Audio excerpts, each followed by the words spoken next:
apakah kekerasan seksual itu bisa diukur? Yang bisa diukur kalau udah ada hasil visumnya kayak gitu. Kalau nggak ada hasil visumnya gimana? Bisa dengan hasil visum dari psikiater atau psikolog yang menyatakan kondisi psikis korban itu. Nah, itu juga udah bisa dijadikan alat ukur bahwa pernah ada pelecehan seksual kayak gitu. Nah, habis itu apakah kekerasan seksual itu harus penis yang dipaksa masuk ke vagina? Ya enggak gitu. Catcalling itu kan pelecehan seksual kayak gitu. Terus apalagi ya? Meraba-raba gitu itu juga pelecehan seksual, banyak lah bentuknya. Seingatku tuh di dalam rancangan undang-undang penghapusan kekerasan seksual ada 9 bentuk kekerasan seksual kayak gitu. Selain dari pemerkosaan ini ya. Habis itu kalau megang tangan aja tanpa konsen itu termasuk nggak, tergantung megang tangannya gimana. Kalau megang tangannya ada atensi seksual yang tidak diinginkan, ya tetap itu termasuk pelecehan seksual kayak gitu. Kalau suara aja bisa nggak disebut pelecehan seksual? Tentu saja bisa. Pelecehan seksual itu bentuknya macam-macam gitu. Kayak misalnya kamu tuh lagi teleponan sama grup call, terus tiba-tiba ada yang interupsi gitu dengan nada-nada yang nggak penting kayak gitu. Habis itu ketika misalnya contohnya perempuan, mbak-mbak lagi kerja di kantor gitu, isinya banyak mas-mas gitu, terus dia tuh ada yang godain mbak-mbaknya, itu kan juga bentuk pelecehan seksual kayak gitu. Habis itu ada nggak sih nada tertentu yang disebut pelecehan? Ya ada gitu. Mungkin bentuknya adalah desahan-desahan yang tidak diinginkan kayak gitu. Nah, habis itu ada pertanyaan selanjutnya. Kalau balik ke konsep di level individu, berarti ukurannya adalah pendapat korban karena dia yang punya otoritas sama tubuhnya. Apakah korban merasa dilecehkan?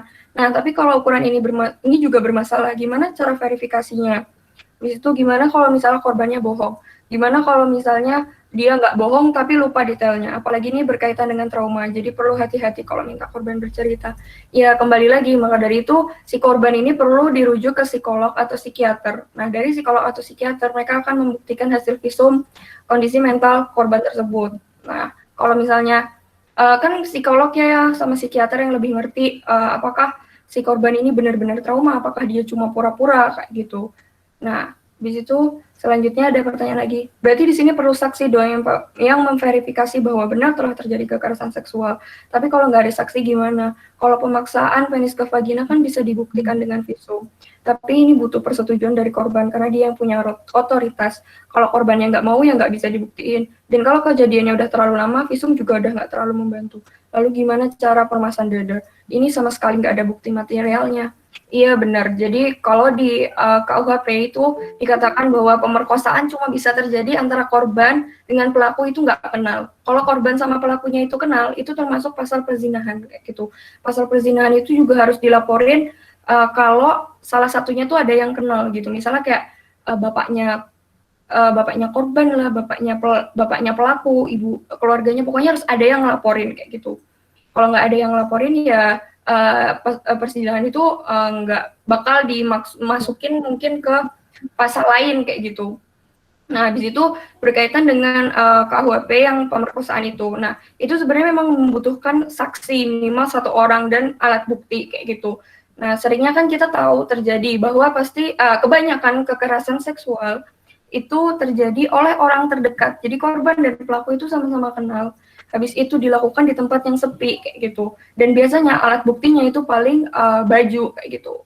Nah, itu nggak ada orang sebagai saksi kayak gitu. Tapi sang pelapor misalnya ibu korban atau kerabat korban itu bisa diajukan sebagai saksi kayak gitu.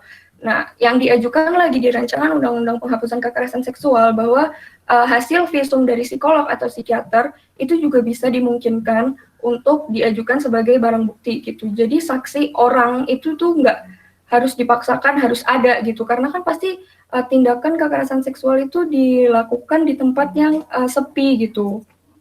Nah, untuk peremasan dada gitu, itu juga nggak ada buktinya gitu. Dan itu lagi-lagi kami gitu sebagai pendukung yang ingin mengesahkan rancangan undang-undang penghapusan kekerasan seksual menginginkan bahwa verifikasi dari psikolog atau psikiater itu bisa jadi barang bukti untuk mengadili kasus pelecehan seksual gitu.